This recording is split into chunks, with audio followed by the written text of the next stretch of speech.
Israel is stronger when it is united. We see Iran and all the enemies, Hezbollah, Hamas, they're looking at what's happening in Israel, and they're happy to see that we fight amongst each other. It's a house divided. And that, yes, and it's not good. I think that judicial reform is important, and we need to explain to people, on a personal level, that it's something that's good for democracy. Hi, this is Joel Rosenberg. Welcome to the Rosenberg Report. Fascinating conversation ahead of us with Hananya Naftali. He's part of Prime Minister Benjamin Netanyahu's digital team, advising him on media. We're going to ask him, what does he do? Why does he do it? What's his background? But we're going to start with this.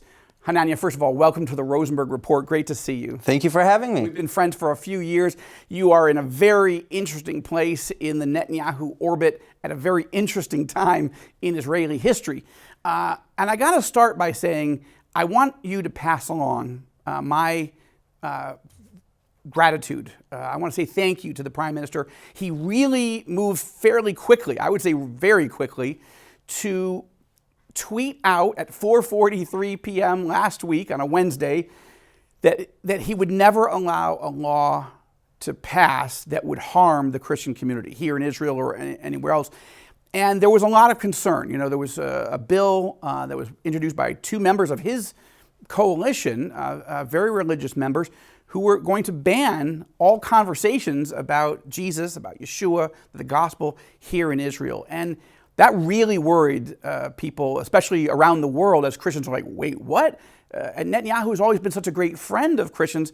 Would he let that go through? So I just want to first say thank you to him, but talk to us about why he made that decision.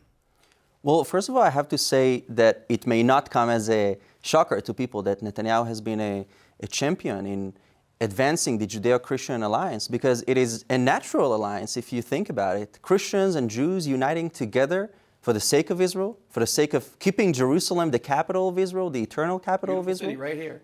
Indeed. So I think that that's a really fascinating thing to see, that he has been for so long a champion of this great alliance. And I'm very happy that, our evangelical Christian friends around the world, they indeed support Israel in times of need and also in times of calmness. But unfortunately, Israel has seen recently a lot of tough times. Not so calm right now.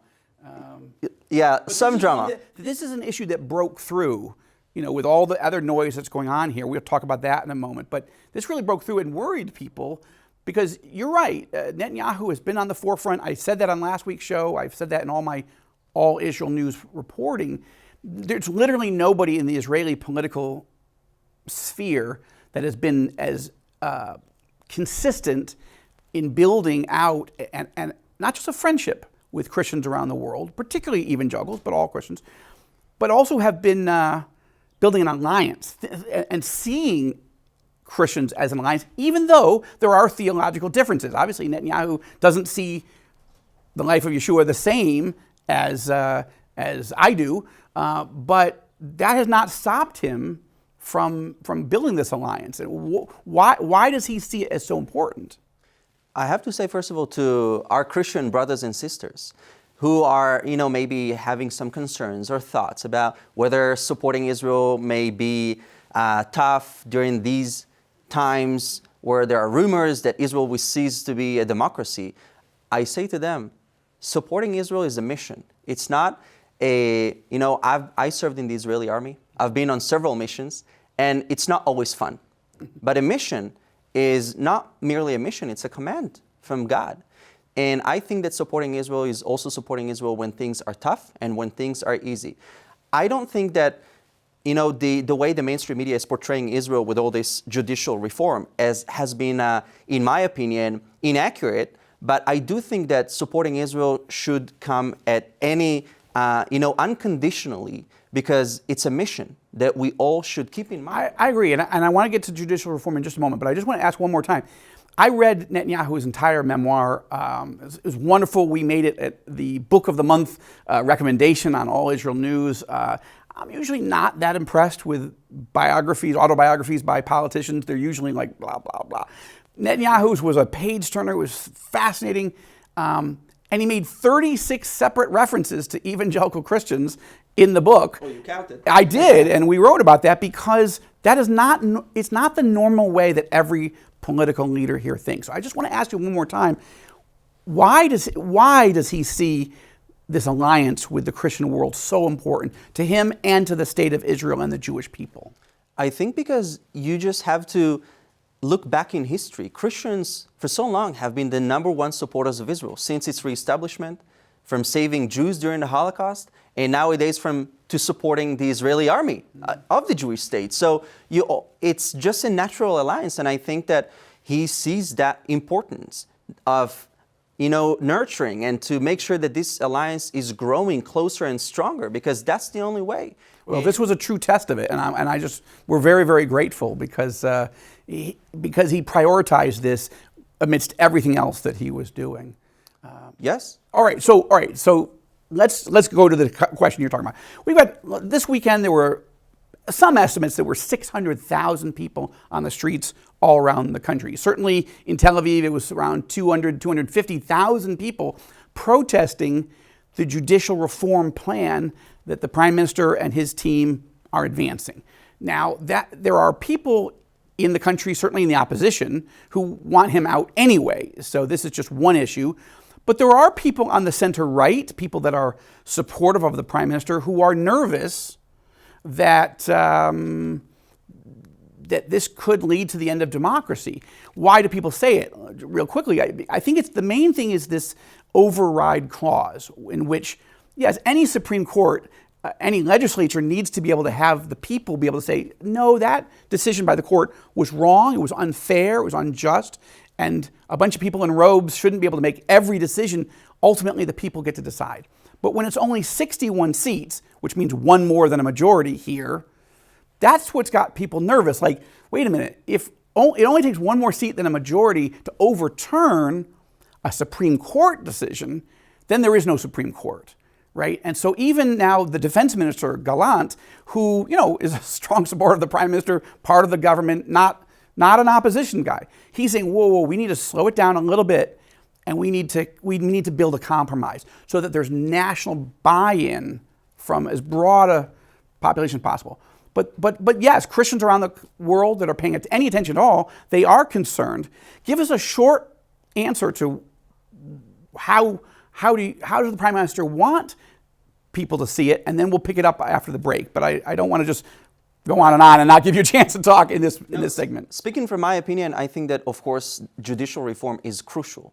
And if we, again, look back in history, Prime Minister Netanyahu was a champion of democracy and liberalism. He took pride in the fact that Israel is a beacon of liberalism, true democracy and true liberalism in the Middle East. So obviously he supports democracy. And then there's so much more I want to talk to you about, because you are really one of the Prime Minister's team that helps him get his message out. People are fascinated with his message, whether they love it or whether they hate it. You're right at the epicenter of the storm. We'll be back in just a few moments on the Rosenberg Report. You had just made the point before we went to the break that judicial reform is critical. And I agree with you. We absolutely need reforms. The only part of the reforms that I am particularly concerned about, and I think many who are supportive of the Prime Minister but are nervous, is this override clause. We need the clause, but maybe it should be 70 or 80 seats, not 61. It shouldn't be easy to overturn a Supreme Court decision. So how do you and the Prime Minister respond to those anxieties of all this massive protest movement? Again, in my opinion, I think that judicial reform is crucial for the sake of Israel, and I trust Prime Minister Netanyahu that he knows best what's good for this country. But I have to say that what pains me, however, on a personal level, is to see lack of unity and this growing hatred amongst each other. Because I think that, let us not forget that it is because of lack of unity that the Second Temple was destroyed. And it is because we hated one another that foreign armies had invaded the Holy Land and subjugated our people. So we need to keep that in mind. And I wish, for unity to be restored, because we are stronger when we are united, and Israel is stronger when it is united. We see Iran and all the enemies, Hezbollah, Hamas, they're looking at what's happening in Israel, and they're happy to see that we fight amongst each other. It's a house divided and right yes, now. Yeah. And it's not good. I think that judicial reform is important, and we need to explain to people, on a personal level, that it's something that's good for democracy. It's not anti-democracy, it's pro-democracy. And I will say, again, Netanyahu's decision to protect freedom of religion, freedom of conscience, freedom of worship, the human rights, that was, to me, last week was a good signal of his instincts, even against some members of his own coalition.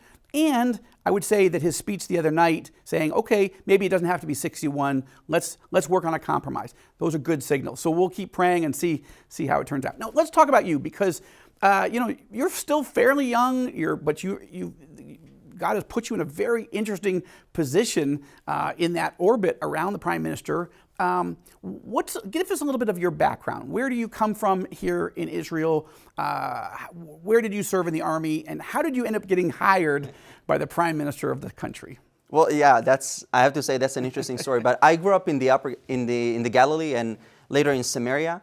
And growing up in Israel, you learn to really love this country. And later, when we turned 18, we joined the army. So I joined the Armored Corps. I served in the tanks in 2014 during the Protective Edge operation. That was a war inside Gaza. War inside Gaza. I participated in this, and our mission was to destroy Hamas tunnels and to destroy their infrastructure, and we did so successfully. And but what really triggered my anger, I would say, is to see how Israel is being portrayed on the mainstream media. They call me a war criminal. They call the Israeli army a bunch of crazy people that kill innocent lives. Right. And I was there inside the Gaza Strip. So I wanted to change that. My English obviously wasn't perfect. I didn't really know how to deliver messages, but I said, I have this passion. I'm going to do something about it. So I started to make videos on social media about Israel. And I wanted people not to necessarily love my country, but at least to understand where we come from. And that started to grow very, very rapidly. I mean, Yes. A lot of people started following you. There weren't that many people doing that in English who were Israeli citizens who had fought in the army and could explain it. I think that a lot of people just don't understand what's happening on the ground here. And a lot of Israelis prefer to not use English, I think, but I was passionate. I wanted people to understand where we come from. So I started to make videos explaining, and it garnered more and more and more people who were attracted to what's happening on the ground in Israel, and an Israeli, just an Israeli, telling the story of Israel. So how did you get on Netanyahu's radar?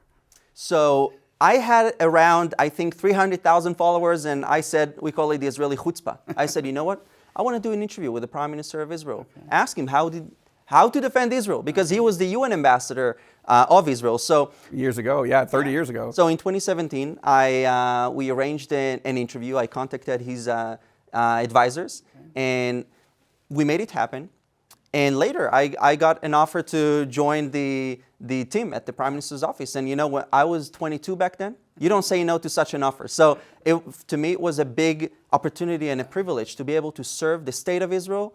And to, it's all a result of this passion to defend Israel. And so what's your specific role? What's your mandate in terms of helping the Prime Minister? Well, I think that what's beautiful about it, I have to say, is first of all, the Prime Minister surrounds himself with the next generation. He listens to the young people, and he wants to hear what they say.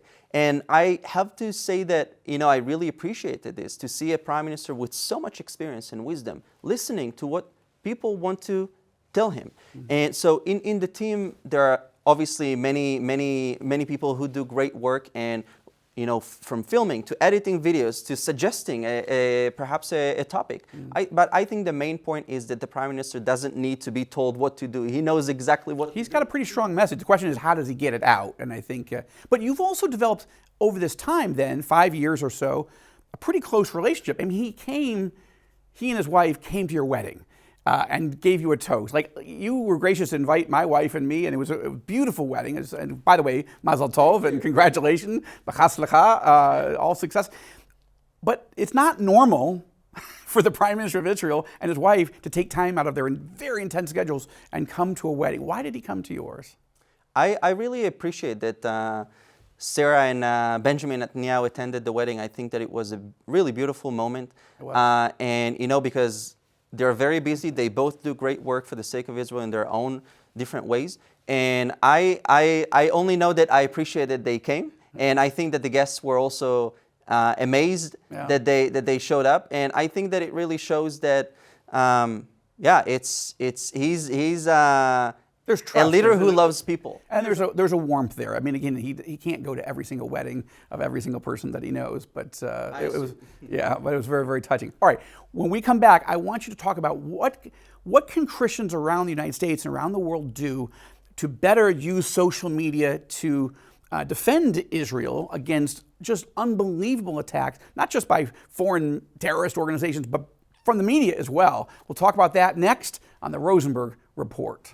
Welcome back to the Rosenberg Report. We're getting to know Hananya Naftali. He's one of the team around Prime Minister Benjamin Netanyahu, helping him get his message out through social media and other ways. Hananya, thank you. This has been a great conversation. As we get to know you, I do have to ask you this question. How would you describe your own religious or faith journey? Well, I'm a Jew myself, and I follow Jesus as well. And I have to say that, it's beautiful that you can be who you want to be in Israel, because it is, like we said, a beacon of liberalism and democracy in this country, in this region. It is amazing, and that, even though that's a sensitive issue, being Jewish and being a follower of Jesus, I navigating this world too, but it's very, very encouraging, and I've enjoyed this friendship. So I got to ask you now, okay, so we're coming up on Israel's 75th anniversary of the prophetic, miraculous rebirth of this country. It's really kind of amazing. Nobody thought it could. I mean, we prayed for it for 2,000 years. It didn't really happen. Even Christians didn't think, well, maybe that's allegorical. The prophecies aren't real. They're not literal. Here we are, 75 years in. There's a lot of attack from every direction, including from the media. I just love to end the show with you as a social media expert, sharing with evangelicals and other Christians around the world, what are ways that they can stand with Israel using social media? Well, first of all, I have to say that it's really remarkable that, usually when Christians want to know what's going to happen next in regards to the end times, or I don't know what, they look at what's happening in Israel. Because Israel serves as, let's call it a clock, an indicator to what may happen next. Right. And I think that it's really crucial that we are here reporting the truth and the facts from Israel, from Jerusalem. And I have to say to the Christians that ask, how can I be helpful to Israel? I would say, obviously, first of all, the praying for Israel is the number one thing. I have to say that when I served in the Israeli army, when I was inside of the Gaza Strip, with my own thoughts of whether I'm going to come back alive, safe or not, later I heard that Christians were praying for me and for my platoon, for the soldiers there. And I have to say that I felt it. I felt this energy, the strength to not fall asleep, to focus, to concentrate on this battle. And in the same way I fought Hamas, today I'm fighting this anti-Israel terrorists on social media. And I think that, number one, praying is important. Second thing, join the conversation. There is this trend of being indifferent, of not speaking up. And I think that, especially young people, I think. Yes, and I think that if we just open Proverbs, and you'll see so many Bible verses about our mouths. We are called to use our mouths, to speak up. So I encourage Christians to pray for Israel, to join conversations. You don't have to have all the information and the knowledge, but sharing things that are happening here, praying, commenting, that's very hopeful. And I have to say that there is this power of social media that I think that people don't fully grasp the power of it, because nowadays it's this square town of the world. Everybody's coming there, discussing, hanging each other, hating each other, loving each other. It's a great place to share the truth about Israel and tell the story of Israel in this world that is filled with deception and lies, especially against Israel. Yeah. I couldn't agree more, and I'm so grateful that you're doing what you're doing, and may your tribe increase. I think it's important. And whenever you're done with the Prime Minister's office, feel free to come work for All Israel News or the Rosenberg Report, whatever. It's an important voice. Look, one of the things I often tell people is one of the best ways to stand with Israel is to come stand in Israel. Like, come step into the story. And we've got a tour coming up, the Joshua Fund, one of the ministries I started 16 years ago to bless Israel and her neighbors in the name of Jesus. We've got a tour coming up of the Holy Land, our first since COVID.